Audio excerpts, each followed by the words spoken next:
If you weren't the CEO's daughter, I wouldn't be dating you. You're such a plain girl. He says this and pours beer over my head. He's getting drunk, and the insults won't stop. I can't believe what's happening and remain silent despite the abuse. Sorry to keep you waiting. But a voice from behind interrupts, and my boyfriend's expression changes. Without looking back, I get into the car as directed. My name is Mia. Growing up as the daughter of a CEO at the company, I was always treated delicately.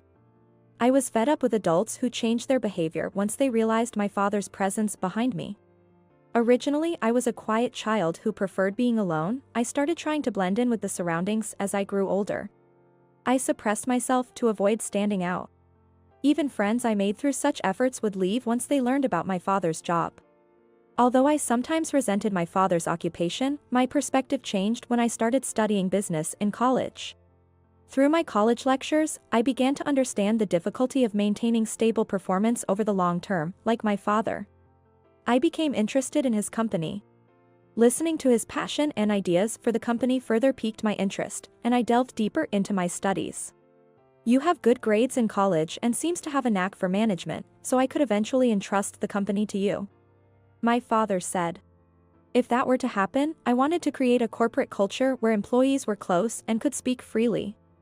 Having felt lonely as a child, I longed for an atmosphere where titles and positions didn't matter, and everyone could express themselves openly.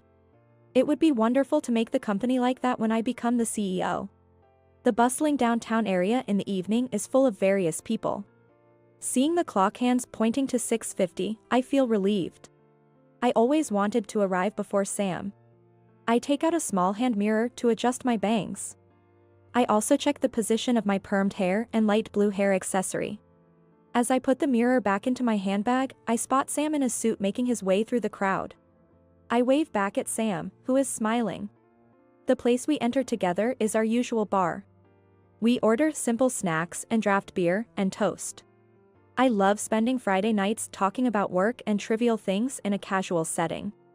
Sam and I started dating in our senior year of college, and it's been almost 2 years. We met because we were in the same seminar. Sam noticed me, a quiet person hiding in the shadows, and spoke to me. Sam, who is good at talking and subtly energizes those around him. I'm lucky to be dating him. The planning department at headquarters is tough, lots of overtime. But it's rewarding, so I can keep going. Says Sam, finishing his drink, clearly tipsy. Being assigned to the planning department means they expect a lot from you. You're amazing, Sam. When will you move from the factory to headquarters?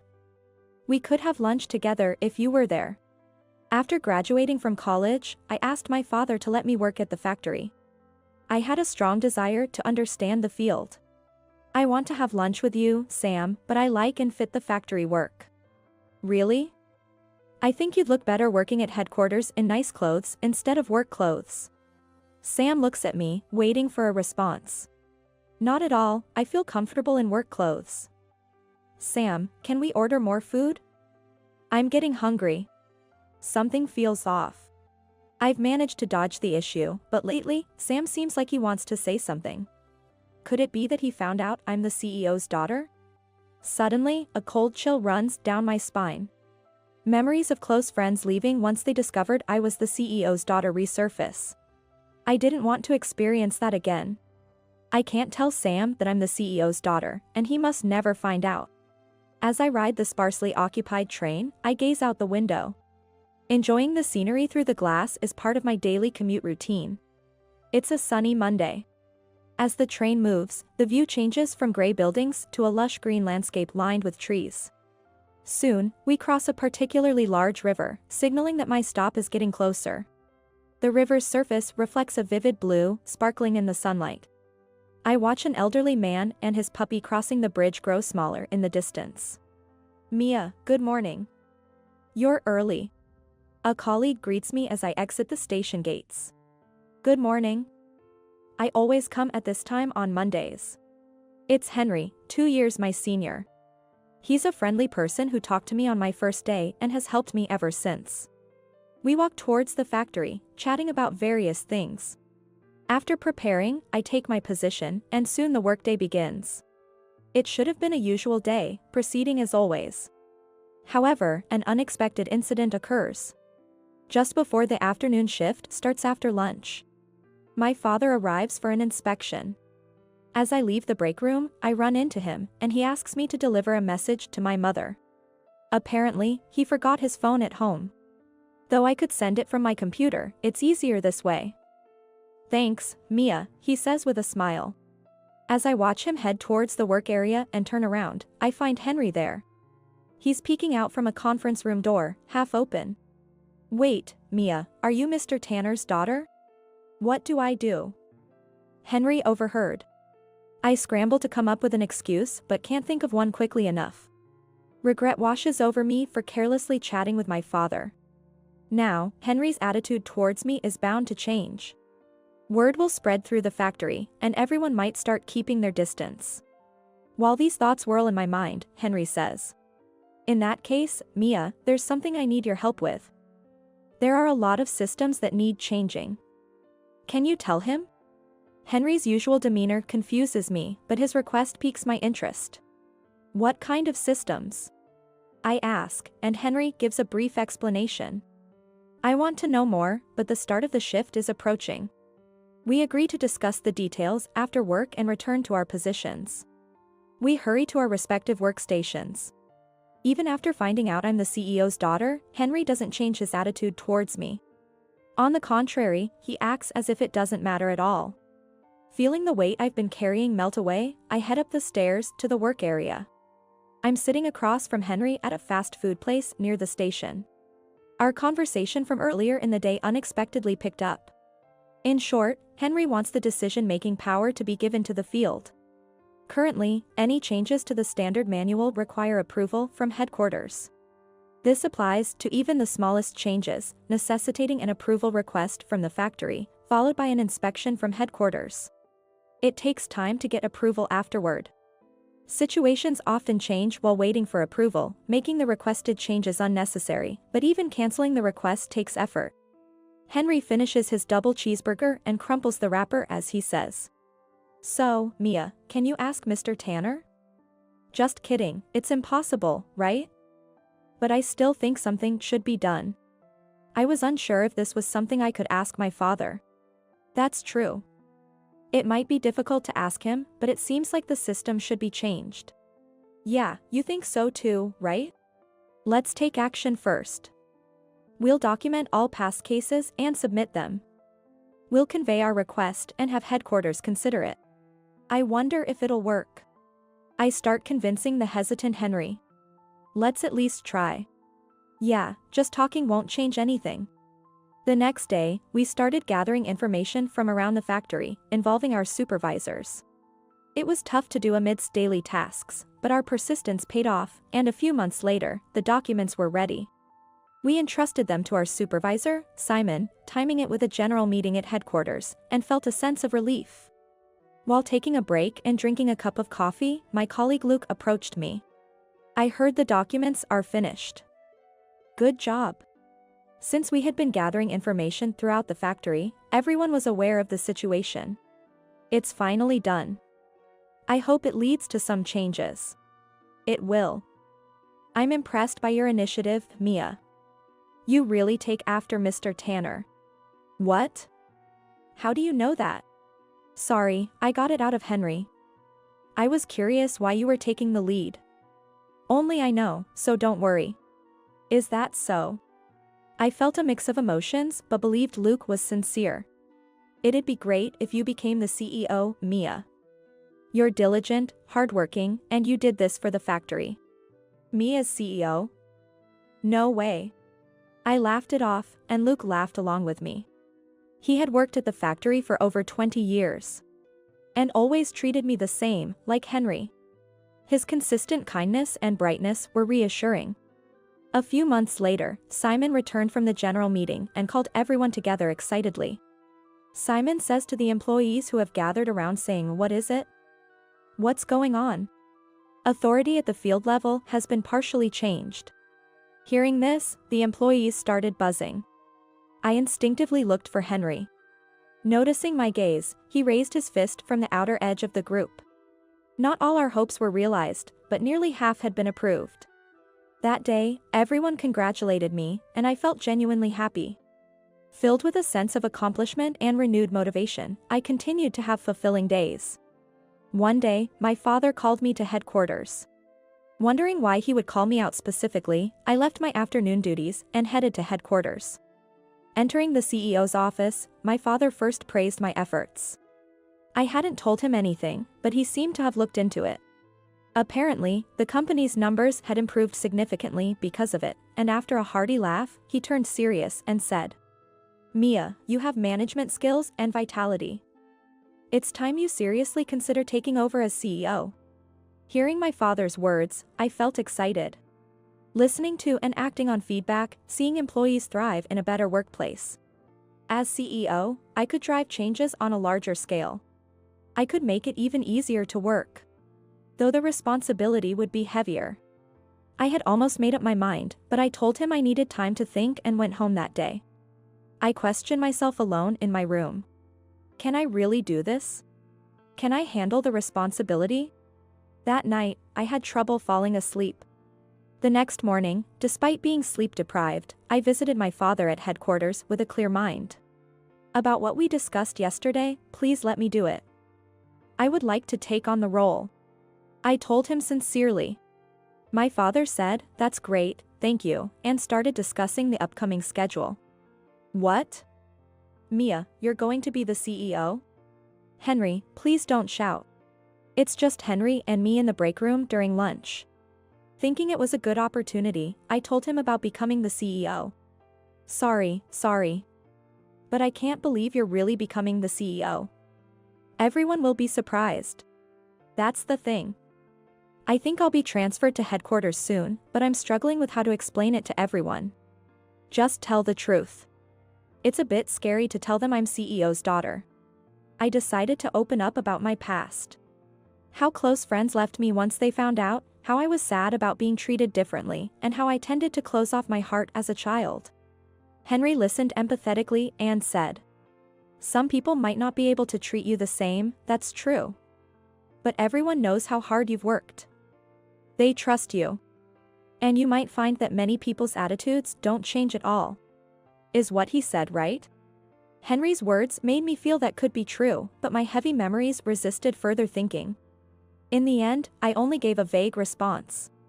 On my way home from work, I checked my phone and saw a message from Sam. I hadn't seen Sam for a while. When I finally had time after preparing the documents for headquarters, Sam had entered his busy season. It's not just about the factory, I need to think about Sam too. Sighing as the train rocks. I wonder if I can tell him the truth. What will happen if I do? Soon after, the date for my transfer to headquarters was set. I would leave the factory in a few weeks. Still unsure how to tell everyone, I found myself in the archive room. The dusty room was filled with various documents. I opened a box near the entrance and pulled out a thick bundle tied with black string. It was my work diary. Looking back from my first day, forgotten memories resurfaced. Being a clueless newbie, being taught kindly. Colleagues talking to me as I learned the ropes. And someone buying me a cup of coffee when I was down after a mistake. As I looked through the diary, my resolve strengthened. It's not about whether they'll accept me or not. I should express my gratitude and sincerity by telling the truth. Having made up my mind, I left the archive room. I would announce my transfer during the Monday morning meeting. Encouraged by Simon, I stepped forward. Everyone waited to hear what I had to say, while Henry and the colleagues who knew the situation watched from the back. I explained that I was CEO's daughter and would be taking over the company, expressing my gratitude. To my surprise, it was easy to say what I had been worrying about. As I looked around at everyone, I was astonished at myself. Everyone seemed to be in shock, but Henry was the first to speak up, congratulating me loudly, and others quickly followed suit. The atmosphere softened, and I felt relieved. I received their supportive cheers with a clear and grateful heart. Later, everyone invited me out for drinks. They wanted to celebrate my new position as CEO, so we headed to a diner like it was a Christmas party. I'm so happy to see so many people participating that I'm kind of on the verge of tears. I felt confident that I was accepted that much. They had reserved a different place than usual for the celebration, and we all boarded the train together. After about 15 minutes, we arrived at a well-known seafood diner. We chatted about all sorts of things, and as the drinks flowed, I felt a warm sense of happiness. A couple of hours passed before I realized it. So I decided to go to the restroom to clear my head. The diner was bustling at 8 p.m., and every seat was taken. As I looked around, fascinated by the new place, a familiar voice caught my ear. I couldn't help but listen. The voice was insulting someone. Against my instinct to leave, my body moved toward the table where the voice was coming from. It felt like my body wasn't my own. She was trying to hide it, but everyone in the seminar at the college knew. I wouldn't date her if she weren't the CEO's daughter. She's such a plain girl. As I feared, there was a group of 4 in suits, and Sam was among them. She's working at the factory, and her clothes are always so dull. I don't even feel like taking her to a nice place. If she invited me to her parents' mansion, maybe I'd put in some effort. I couldn't comprehend what my beloved Sam was saying. Sam noticed me standing there. He seemed deeply intoxicated, his eyes glassy. I could feel his dissatisfaction and resentment toward me so clearly that I couldn't move. Do you think you're worth anything? All you have is your status as the CEO's daughter. Sam's glare made me question if he even recognized me. He staggered towards me and poured his glass of beer over my head. The glass was full, and the liquid drenched my hair and face. Droplets fell, wetting the floor. What a waste of years. Let's break up. I'm done with you. Sam shouted, and I could only nod in agreement. Quietly, I distanced myself from Sam and informed my colleagues that I was leaving early. Luckily, everyone was too drunk to notice. Stepping outside, the cool night air touched my cheeks. The cold droplets in my hair made my scalp feel freezing. Not wanting to take the train in this state, I reluctantly called for a car. My father had provided a car and driver when I was appointed CEO. The driver was someone I'd known since childhood, and the car was familiar. I wanted to relax in the familiar seat as I watched the traffic on the main road. Just then, the entrance of the diner opened, and someone came out. You're still here. You look pathetic in those wet clothes. Sam, supported by a colleague, was stumbling out. My heart was shattered, unable to endure any more of Sam's words. Such violent words. Ms. Tanner, I'm sorry to keep you waiting. A voice from behind caught my attention. Ms. Tanner. Sam looked at me with wide eyes. Please, get in here. The driver says, guiding me to the back seat. Wait a minute. That was just a joke. You should have told me you were becoming the CEO. Let's keep dating, Sam pleads desperately. I see Sam desperately chasing after me over the driver's shoulder, my eyes void of any emotion. Feeling nothing but a faint sense of disgust. Ms. Tanner is tired. Please leave. The driver says, confirming that I'm inside before closing the door. As the car starts moving, my tears begin to fall uncontrollably. They stream down my face, dripping off my chin onto my lap. What did I ever see in him? How could he have been like that? After crying for a while, I start to calm down, and I realize it was my fault. Expecting to maintain a relationship without revealing my true self was unrealistic. This thought makes me feel lighter. I wipe my tears with a handkerchief and look out the window. The night sky is dotted with stars, with clouds drifting here and there. It feels like being at the bottom of the ocean, floating peacefully with the gentle waves. I think about my colleagues at the factory. And then about Henry. Being accepted for who I am brings such a sense of security. Rubbing my swollen eyes, I fall asleep. A year and a half has passed since I became the CEO. Even after moving to headquarters, I often visit the factory under the guise of inspections whenever I feel nostalgic. Today, I brought some treats with me. Despite the difficulties, you're managing just fine. That's so like you, Mia. I respect that. Not really, I always rely on everyone's support. I say, smiling as I spread out the snacks I brought. Even after becoming CEO, my colleagues still call me Mia.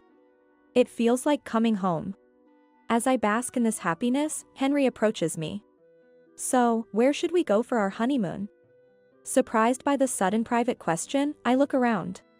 The colleagues I was chatting with earlier seem to have returned to their posts. Hey, we haven't announced it yet. Be careful. As I visited the factory more frequently, Henry and I grew closer, eventually starting to date, and we got engaged last month. Don't worry. I checked, no one's around. Where do you want to go? Overseas? I want to go to the sea. I answer before I can think. Why? I've always thought that if I go with Henry, it has to be the sea. Maybe an island? I'll look into it. Henry says with a smile. I'm looking forward to it. I imagine sitting on the beach with Henry, watching the ocean in bright sunlight. The thought alone makes my heart race and my cheeks soften into a smile.